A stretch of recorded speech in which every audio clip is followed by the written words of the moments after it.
สวัสดีค่ะทุกคนยินดีต้อนรับเข้าสู่ช่องไปเรื่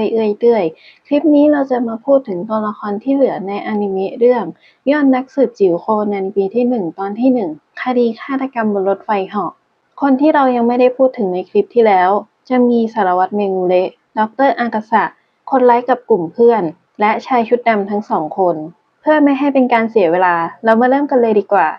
คนแรกคือสารวัตรเมงูเระเขาเป็นคนค่อนข้างใจเย็นขี้สงสัยมีเหตุผลถามนั่นนี่เพราะอยากให้เรื่องที่พันกันยุ่งเหยิงคลี่คลายซึ่งส่งผลดีกับเขาตอนเขียนสรุปสำนวนคดีเมงูเระเป็นตำรวจที่แสดงละครได้นิดหน่อยทำเป็นไม่รู้เรื่องอะไรถามนั่นนี่กับชินิจิทั้งที่ตัวเองเป็นคนโทรเรียกชินิจิมาช่วยถามหมอประจำตัวของคนร้ายและมีหลักฐานในการจับกุมเรียบร้อยแล้ว หลังจับคนร้ายเมงูเระบอกกับชินิจิว่าแหมได้เธอมาช่วยอีกแล้วนะคุโดะคุงขอโทษนะที่รบกวนอยู่เรื่อยน่ะจากประโยคนี้แสดงว่าเมงูเระเรียกชินิจิมาช่วยบ่อยจะบอกว่าคดีซับซ้อนและยากมากตำรวจอับจนหนทางจนต้องขอความช่วยเหลือจากเด็กม.ปลายก็ใช่สมองตื้อตันคิดไม่ออกก็ได้แต่มันดูมักง่ายไปหน่อยไหมเมงูเระเป็นตำรวจมาครึ่งชีวิตแล้วเป็นไปได้หรอที่เขาจะไม่เจอคดียากๆหรือซับซ้อนเลย ตั้งแต่เป็นตำรวจน้องใหม่จนได้เลื่อนขั้นเป็นสารวัตรมีคดียากๆเกิดขึ้นน้อยขนาดนั้นเลยเหรอดูจากการถูกเรียกไปที่เกิดเหตุบ่อยๆคำตอบคือไม่เป็นไปได้ยังไงที่ตำรวจผู้มีประสบการณ์การทำงานมากว่าครึ่งชีวิตจะสืบคดีเองไม่ได้มันน่าสงสัยและน่าสนใจตรงที่ทำไมต้องขอให้ชินิจิช่วยทั้งที่ตัวเองก็น่าจะมีพวกรุ่นพี่ตัวจี๊ดคอยให้คำแนะนำตอนเป็นตำรวจน้องใหม่มีเพื่อนร่วมรุ่นสายโหด หรือพวกฉลาดเป็นกฎให้ปรึกษาหรือเมงูเระก็คิดไม่ต่างจากกลุ่มคนที่เดือดร้อนจ้างชินิจิเพราะชื่อเสียงและเปอร์เซ็นต์การทำงานสำเร็จสูงอาศัยความอยากรู้อยากเห็นและความคลั่งไคล้การไขคดีของชินิจิดึงเขามาช่วยงานแบบฟรีๆแต่จะว่าเมงูเระเป็นผู้ใหญ่นิสัยเสียหลอกใช้เด็กก็ไม่ได้เพราะคนที่ทำให้เขานิสัยเสียก็คือชินิจิตอนเจอกันครั้งแรกเมงูเระอาจมีคดีที่คิดไม่ออกและชินิจิคิดได้ก่อน ตามสไตล์ชินิจิคำพูดมาการสันนิษฐานมาหลักฐานมาครบขนาดนี้จะไม่ตามต่อได้ยังไงจะปล่อยให้คนร้ายหลุดมือไปหรอไม่มีทางพอจับคนร้ายได้ชินิจิก็พูดทอดสะพานให้เหมือนตอนนี้ไม่เป็นไรครับถ้ามีคดียากๆอีกแล้วก็เรียกใช้ยอดนักสืบคุโดะชินิจิคนนี้ได้เลยครับที่พูดนั้นไม่ได้อยากช่วยงานตำรวจหรอกอยากไขคดีกับจับคนร้ายมากกว่าแต่แล้วยังไงล่ะ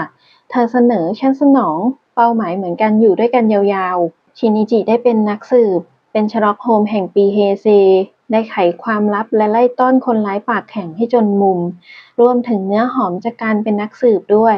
ส่วนเมงูเระก็ปิดคดีได้เร็วได้รับคำชมและผลงานในการเลื่อนขั้นเลื่อนตำแหน่งรวมถึงการประเมินงานเพื่อเพิ่มเงินเดือนเธอก็ได้ฉันก็ได้ไม่มีใครเสียมีแต่ได้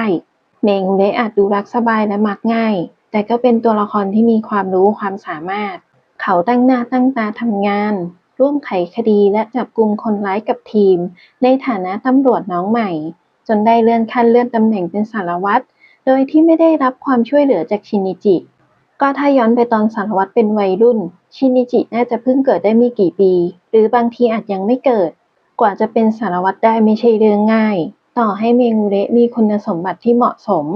เขาก็ต้องบุกป่าฝ่าดงสร้างผลงานดีๆเพื่อให้ได้พิจารณาเลื่อนขั้นเลื่อนตำแหน่งเหมือนกับคนอื่นถ้าเขาไม่มีฝีมือความพยายามและความมุ่งมั่นตั้งใจยังไงก็คว้าตำแหน่งนี้มาครองไม่ได้หรอกพูดถึงความพยายามจะขาดคนนี้ไปไม่ได้ดรอากาสะนักวิทยาศาสตร์ข้างบ้านชินิจิเขาเป็นคนอารมณ์ดีมีความคิดสร้างสรรค์มองโลกในแง่ดีคิดบวกสุดๆทำพลาดก็ยังยิ้มได้หัวเราะได้ ติดที่ซุ่มซ่ามนิดหน่อย ในตอนนี้ด็อกเตอร์ยังไม่มีส่วนช่วยอะไร แค่เปิดตัวมาให้เห็นว่าเขาเป็นคนช่างคิดและสร้างสรรค์ผลงานให้เป็นจริงได้ อาจมีข้อผิดพลาดบ้าง เพราะแบบนั้นถึงต้องมีการทดลองและทดสอบ ในมุมของด็อกเตอร์สร้างไปปรับไปเป็นเรื่องปกติ ผิดกับชินิจิที่โดนปลุกให้ตื่นแบบไม่เต็มใจ เลิกสักทีเถอะครับด็อกเตอร์อากาสะกว่าจะเป็นประโยคนี้ได้ ชินิจิน่าจะโดนปลุกด้วยเสียงที่เกิดจากการทดลองของด็อกเตอร์มานับครั้งไม่ถ้วนไม่แปลกเลยที่เขาจะมองว่าด็อกเตอร์ทำสิ่งเหล่านี้ให้สำเร็จไม่ได้มองจากมุมไหนก็ไม่ไหวหรอกคนต่อมาคือฮิโตมิหรือคนร้ายของตอนนี้ฮิโตมิแสดงให้เห็นว่า คนที่ภายนอกดูเรียบร้อยอ่อนโยนก็สามารถเป็นฆาตกรได้เพราะรูปลักษณ์ภายนอกกับสิ่งที่แสดงออกไม่เท่ากับความรู้สึกหรือสิ่งที่อยู่ในใจหรือก็คือภายนอกกับภายในเป็นคนละเรื่องกันทีนี้ลองมาคิดเล่นๆจากคำพูดของฮิโตมิและท่าทางการแสดงออกที่คาดว่าจะเป็นนิสัยของเธอกันตอนแรกฮิโตมิดูเป็นคนใจดีน่ารักอ่อนโยนผิดกับตอนสารภาพความจริงกับทุกคนถ้าเทียบฮิโตมิกับไอโกะจะเห็นความแตกต่างของทั้งสองฮิโตมิเป็นสายหวานน่ารักอ่อนโยนไอโกะเป็นสาวแซ่บเปิดเผยมั่นใจในตัวเองซึ่งสาวแซ่บมักถูกมองว่าไม่จริงใจเป็นนางตัวดีเที่ยวหลอกคนอื่นชอบแย่งของคนอื่นแต่ความเป็นจริงไม่ใช่แบบนั้นจะแซ่บไม่แซ่บถ้านิสัยไม่ดีก็ทำอะไรไม่ดีได้เหมือนกันต่อมาเป็นคำสารภาพของฮิโตมิเขานั่นแหละที่เป็นคนผิดเพราะเขาเป็นคนทิ้งฉันไปใช่สิฉันคบกับเขาตอนอยู่มหาลัยก่อนพบกับไอโกะและรันโกะอีก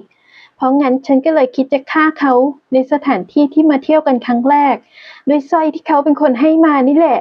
จากประโยคว่าเขานั่นแหละที่เป็นคนผิดเพราะเขาเป็นคนทิ้งฉันไปฮิโตมิไม่ได้โทษไอโกะแต่โทษคิชิดะเพราะรับไม่ได้ที่ตัวเองถูกทิ้งและเป็นคนที่คิชิดะไม่เลือกฮิโตมินี่เธอคบกับคิชิดะคุงอยู่หรอเนี่ยใช่สิฉันคบกับเขาตอนอยู่มหาลัยก่อนพบกับไอโกะและรันโกะอีกในประโยคที่รันโกะถามจะเห็นได้ว่าไอโกะกับรันโกะไม่รู้เลยว่าฮิโตมิเคยคบกับคิชิดะไม่รู้ว่าสองคนนี้คบกันตั้งแต่ตอนไหนแต่น่าจะเลิกกันตอนที่คิชิดะเจอกับไอโกะที่น่าสงสัยและน่าสนใจคือคิชิดะคบกับไอโกะได้ทั้งที่มีฮิโตมิอยู่ในกลุ่มที่จริงก็มีนะคนที่เลิกกันแล้วเป็นเพื่อนกันได้แต่ของฮิโตมิน่าจะเป็นแผลสดไม่ตกสะเก็ดสักทียังลืมไม่ได้ทำใจไม่ได้ที่ยอมเป็นเพื่อนด้วยคงเพราะอยากอยู่ใกล้คิชิดะแค่ได้อยู่กับคนที่ตัวเองรักและเห็นเขามีความสุขเท่านั้นก็พอถึงคนที่อยู่ข้างคิชิดะจะไม่ใช่ตัวเองก็ไม่เป็นไรเพราะงั้นฉันก็เลยคิดจะฆ่าเขาในสถานที่ที่มาเที่ยวกันครั้งแรกด้วยสร้อยที่เขาเป็นคนให้มานี่แหละดูไม่ค่อยสมเหตุสมผลเท่าไหร่ที่ฮิโตมิส่งคิชิดะไปต่างโลกแต่มันมีอยู่จุดหนึ่งตอนที่ชินิจิคุยเรื่องโฮมกับรันตอนนั้นเขาจับมือฮิโตมิคุยนั่นนี่เรื่องโฮมกับรันจบแล้วแต่ลืมปล่อยมือเธอคิชิดะก็โผล่เข้ามาบอกว่านี่แกอย่ามาจีบเพื่อนฉันแบบนี้นะเฟ้ยพอชินิจิปล่อยมือก็ไปหวานกับไอโกะต่อสำหรับฮิโตมิการทำแบบนี้ไม่ต่างจากการให้ความหวังถ้าไม่รักจะทำแบบนั้นทำไมคิชิดะจะกันผู้ชายคนอื่นออกไปทำไมแต่ก็ค้านกับความจริงที่ว่าคิชิดะกำลังคบกับไอโกะซึ่งเรื่องนี้สามารถสร้างความสับสนให้ฮิโตมิได้ไม่มากก็น้อยจากการที่ฮิโตมิกับคิชิดะอยู่กลุ่มเดียวกันเป็นเพื่อนกันได้โดยที่ไอโกะกับรันโกะไม่รู้ทั้งสองคนคงคุยกันเกี่ยวกับเรื่องที่เกิดขึ้นมาบ้างแล้วคนที่ยังรักก็เข้าข้างตัวเองคิดว่าเขารักก็เลยทำแบบนั้นอาจมีการขอคืนดีแต่พอคิชิดะกำลังคบกับไอโกะฮิโตมิก็เลยถูกปฏิเสธครั้งนี้มีแนวโน้มว่าเธอจะโทษไอโกะด้วยถ้าไม่มีไอโกะเธอก็ยังคบกับคิชิดะอยู่ก่อนหน้านี้ฮิโตมิรักคิชิดะมากต่อให้ต้องอยู่ด้วยในฐานะเพื่อนก็ไม่เป็นไรจะรักกับคนอื่นแล้วหวานชื่นต่อหน้าเธอก็ไม่เป็นไรความรู้สึกของฮิโตมิเปลี่ยนเพราะคิชิดะทำท่าทางห่วงก้างกันผู้ชายคนอื่นออกจากเธอเริ่มมีความหวังคิดว่าเขายังรักตัวเองอยู่ถึงได้ทำแบบนั้นแต่ความหวังก็ถูกทำลายเพราะคิชิดะกำลังคบกับไอโกะฮิโตมิเป็นคนที่ไม่ถูกเลือกจากรักเริ่มเปลี่ยนเป็นแค้นเธอคิดแผนส่งคิชิดะไปต่างโลกและป้ายความผิดให้ไอโกะคนที่ทำให้เธอถูกทิ้งผู้หญิงที่แย่งคิชิดะไปจากเธอฮิโตมิทำลายความสัมพันธ์ของตัวเองกับไอโกะด้วยการเอามีดไปใส่ในกระเป๋าเธอป้ายความผิดทั้งหมดให้ไอโกะ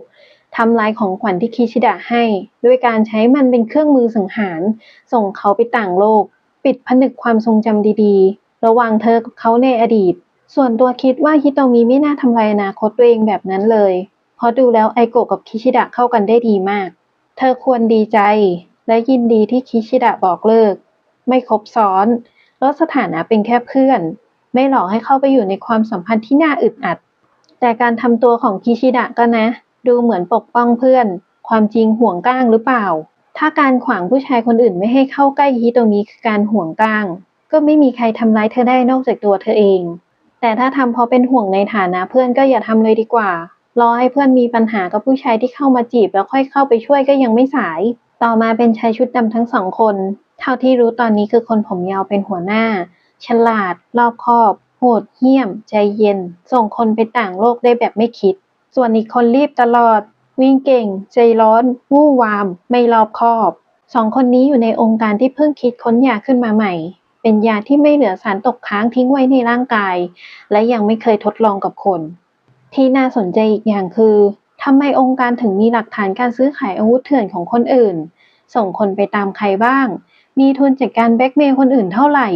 และส่งคนไปต่างโลกแล้วกี่คนโผล่มาไม่กี่นาทีก็ทำให้ภาพลักษณ์ขององค์การดูแย่เลย ถึงจะแย่อยู่แล้วก็เถอะ การเห็นชายชุดดำและจินตนาการถึงองค์การทำให้นึกถึงหนังสือเล่มนี้ทักษะอันตรายของสายลับที่จะทำให้คุณฉลาดขึ้น ในเล่มจะเขียนเกี่ยวกับทักษะและวิธีการคิดของสายลับ หลักการ แนวคิด และอีกหลายอย่างที่น่าสนใจ ใครสนใจจิ้มลิงก์ด้านล่างได้เลยนะ แปะไว้ให้แล้ว มาต่อเรื่องชุดดำ ตอนแรกฟิล์มนึกถึงการปกป้องและการล้วงข้อมูล กว่าจะได้ฟิล์มซื้อขายอาวุธเถื่อนมา ก็ต้องมีคนขององค์การแฝงตัวเข้าไปอยู่ในบริษัทของเป้าหมาย คอยรายงานความเคลื่อนไหวให้คนในทีม หรือคนในองค์การรู้ แอบตามไปเก็บภาพเด็ด และใช้ฟิล์มนั้นในการต่อรอง คิดแล้วมันตื่นเต้น อยากรู้ว่าองค์การนี้จะยิ่งใหญ่อลังการขนาดไหน รู้แค่ว่าข้างในมีสายลับเต็มไปหมด ขอบคุณที่ฟังกันมาจนถึงตอนนี้ ผิดพลาดตรงไหนต้องขออภัยด้วยนะคะ เจอกันใหม่คลิปหน้า โคนันปี 1 ตอนที่ 2 จะมีอะไรซ่อนอยู่เยอะแค่ไหนก็ไม่รู้เหมือนกัน ถ้าชอบกดไลค์ กดติดตาม หรือคอมเมนต์เป็นกำลังใจให้กันได้นะคะ สำหรับคลิปนี้ สวัสดีค่ะ